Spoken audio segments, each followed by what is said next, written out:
नमस्कार दोस्तों, इस वीडियो में मैं आपको दिखाने जा रहा हूं कि ईएमआरएस का रजिस्ट्रेशन आपको कैसे करना है। इस वीडियो में मैं आपको स्टेप बाय स्टेप गाइड करूंगा। तो सबसे पहले आप अगर मेरे कम्युनिटी पोस्ट वाले सेक्शन में आएंगे तो मैंने यहाँ पे लिंक को पोस्ट कर रखा है। आप इस लिंक पे क्लिक करेंगे तो आप इस पेज पे ड्रॉप हो जाएंगे। यहाँ पे 3 ऑप्शन दिए हैं, स्टेप्स टू अप्लाई ऑनलाइन, यहाँ पे डिटेल्स दी गई है। फिर सेकंड जो आपको दिख रहा है टैब, ये है रजिस्टर करने के लिए। और जब आप रजिस्टर कर चुके होंगे तो आपको फिर लॉगिन सेक्शन पे जाना है। तो सबसे पहले आप न्यू रजिस्ट्रेशन पे क्लिक करेंगे। इसको क्लिक करने के बाद आपका ये पेज ओपन हो जाएगा जिसमें रजिस्ट्रेशन आपका ये है। यहाँ पे आप दोबारा चाहें तो एडवर्टीजमेंट को डाउनलोड करके देख सकते हैं।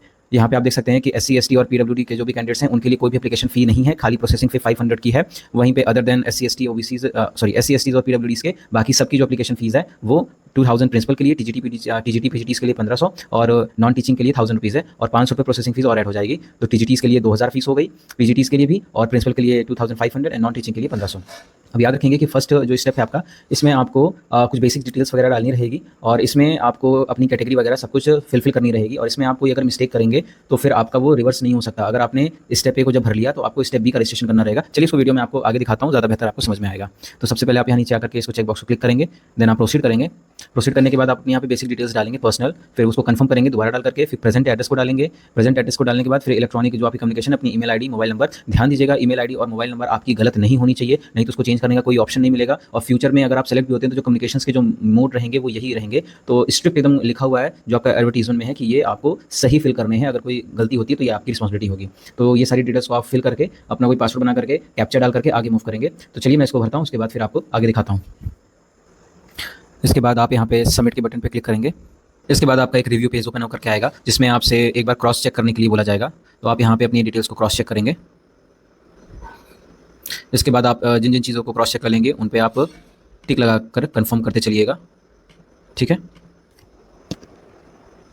इसके बाद जब आप सेटिस्फाइड होंगे तो आप यहाँ पे आई एग्री के बटन पे क्लिक करेंगे और इसके बाद सबमिट कर देंगे। तो फिर आपके मोबाइल पे एक OTP जाएगी। इसके बाद OTP को डालने के बाद आपको सबमिट रजिस्ट्रेशन के बटन पे क्लिक करना होगा।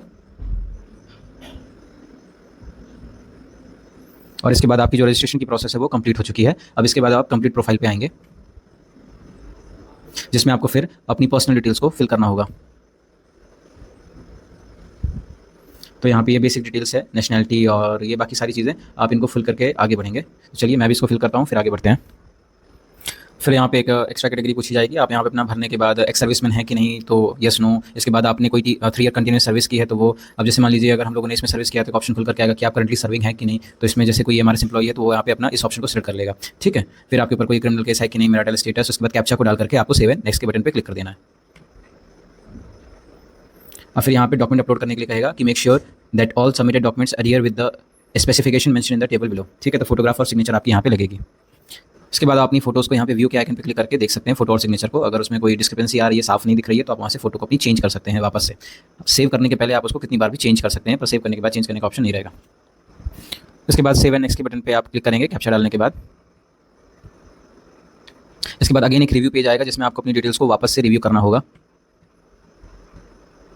और अगर सारी डिटेल्स सही है तो फिर आप अपने पर्टिकुलर्स को यहाँ पे चेक बॉक्स पे क्लिक करेंगे कि ये सारी डिटेल्स आपकी सही है। जैसे आपका नेम सही है तो क्लिक करते जाएंगे, कैटेगरी, फादर नेम, ये सारी चीज़ों को जब आप कर देंगे तो फिर आई एग्री के बटन पे आपको क्लिक करके फाइनल प्रोफाइल सबमिशन कर देना है। तो आपका जो प्रोफाइल है वो सबमिट हो जाएगी।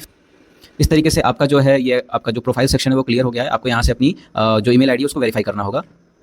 वेरीफाई करने के लिए आपको नीचे दिया गया कैप्चा डालना होगा। कैप्चा डालने के बाद आपको सबमिट करना है और आपको एक OTP आएगा। OTP डालने के बाद आपको वेरीफाई करके आगे प्रोसीड करना होगा और आपकी ईमेल आईडी सक्सेसफुली वेरीफाइड हो जाएगी।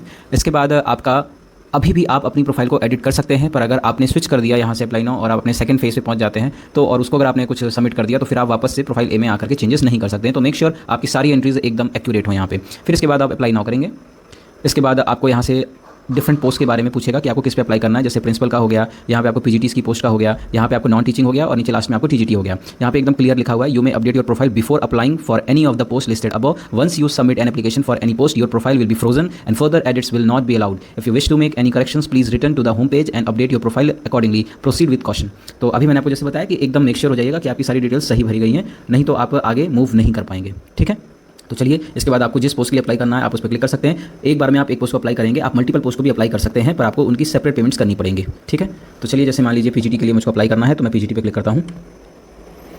अब आपको यहाँ पे फिर से एक बार क्वेश्चन देगा कि a candidate can apply only for one PGT post, मतलब आप पीजीटी में केवल एक पीजीटी अप्लाई कर सकते हैं। हाँ, पर आप एक पीजीटी के साथ एक टीजीटी भी अप्लाई कर सकते हैं, आप नॉन टीचिंग भी कर सकते हैं, आप सब कर सकते हैं, लेकिन एक कैडर की आप एक ही पोस्ट को अप्लाई करेंगे। जैसे आप पीजीटी में 2 पोस्ट नहीं सेलेक्ट कर सकते, टीजीटी में 2 पोस्ट सेलेक्ट नहीं कर सकते, एक ही करेंगे। क्लियर है? पीजीटी के साथ साथ टीजीटी भी डाल सकते हो, आप नॉन टीचिंग भी डाल सकते हो, वार्डन की भी डाल सकते हो, जेसे की भी डाल सकते हो, लैब अटेंडेंट की भी डाल सकते हो, पर पीजीटी और टीजीटी की एक पोस्ट ही डाल पाओगे आप। तो इसके बाद आप यहाँ पे आप यस करके आगे मूव कर जाएंगे। ठीक है, अब आपका जो पुराना सेक्शन है वो फ्रोजन हो चुका है, उसमें कोई एडिट नहीं हो सकती है। अब आपको अपना यहाँ पे एप्लीकेशन फॉर्म को कंप्लीट करना होगा। ठीक है, अब यहाँ पे आपको अप्लाई नाउ पे क्लिक करना पड़ेगा। अब यहाँ पे पूछेगा किस पोस्ट पे आप अप्लाई करना चाहते हैं, तो लेट्स सपोज पीजीटी बायोलॉजी के लिए मैं अप्लाई कर रहा हूँ। अब इसके बाद do you have proficiency in teaching English as Hindi other language, yes, इसमें नो मत करिएगा। ठीक है, do you have experience as a TGT, yes, अगर आपके पास है तो, नहीं है तो आप नो क्लिक करेंगे। Do you have working knowledge of computer, बिल्कुल यस करिएगा, नो मत करिएगा। Do you have experience of working in residential school, अगर आपको है प्रायर एक्सपीरियंस तो आप यस करेंगे, नहीं तो आप नो कर देंगे। ठीक है, फिर आप अपना यहाँ पे कैप्चा डालेंगे। चलिए कैप्चा को डाल लेते हैं, फिर आप 7 नेक्स्ट करके आगे बढ़ जाएंगे। इसके बाद आपका कुछ बेसिक क्वालिफाइंग एग्जाम जो डिटेल्स हैं वो यहाँ पे मांगेगा कि आपकी डिग्री क्या थी, बीएड आपने कब किया, तो वो सब डिटेल्स को भी आप आगे डाल करके फिर कैप्चा डालेंगे और आगे 7 नेक्स्ट कर देंगे। तो याद रखिएगा कि पीजीटीज़ के लिए क्वालिफाइंग जो रहेगा वो उनका मास्टर्स रहेगा, और अगर आप पीजीटीज़ का भर रहे होंगे तो क्वालिफाइंग एग्जाम में आप अपना ग्रेजुएशन डालेंगे। ठीक है, ये कंफ्यूज मत होइएगा कि आप पीजीटी डाल रहे हैं तो वहाँ पे आप पीजीटी का अप्लाई करेंगे, आपको जो एसेंशियल क्वालिफिकेशन है आप वो डाल देंगे। ठीक है, जैसे आप पीजीटी साइंस के लिए कर रहे हैं तो अपना ग्रेजुएशन सेलेक्ट करेंगे, पीजीटी के लिए कर रहे हैं तो अपना पीजीटी का जो भी आपका सब्जेक्ट था वो डाल देंगे, और बीएड आपका तो सेम ही डलेगा दोनों ही पोस्ट में। फिर 7 नेक्स्ट करके आप आगे बढ़ेंगे। इसके बाद आपका अगेन रिव्यू पेज ओपन होकर के आ जाएगा, और आप अपनी सारी डिटेल्स को फिर क्रॉस वेरीफाई करने के बाद यहाँ पे आप ये चेक कर लेंगे कि आपने अप्लाई किस चीज़ के लिए किया है।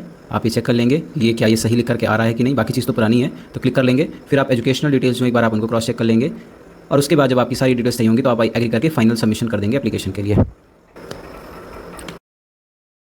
फाइनल सबमिशन करने के साथ साथ आपका ये जो फॉर्म है वो फिल हो चुका होगा, और सिर्फ आपको एक एग्जामिनेशन फ़ी सबमिट करनी रहेगी। 2000 रुपीज़ रहेगी ये जनरल ओबीसीज़ के लिए, बाकी सबके लिए 500 रहेगी, और इस तरीके से आपका ये जो फॉर्म है वो फिल हो जाएगा। तो चलिए एग्जामिनेशन फ़ी को फिल करता हूँ मैं, फिर आगे बढ़ते हैं। पेमेंट गेटवे में आप क्रेडिट डेबिट नेट का यूपीआई क्यूआर किसी से भी कर सकते हैं। पेमेंट करने के बाद आपको होम पेज पर रिडायरेक्ट कर दिया जाएगा, और आपका फॉर्म सक्सेसफुली फिल्ड हो चुका है। आप यहाँ से अपना कन्फर्मेशन पेज को डाउनलोड करके फ्यूचर रेफरेंसेस के लिए सेव कर लीजिएगा। तो इस वीडियो में मैंने आपको बताया कि किस तरीके से आप स्टेप बाय स्टेप EMRS के फॉर्म को फिल करेंगे। आशा है आपको ये वीडियो अच्छा लगा होगा। अगर कोई कन्फ्यूजन होगी तो आप मुझसे बिल्कुल कमेंट करके पूछिएगा। धन्यवाद।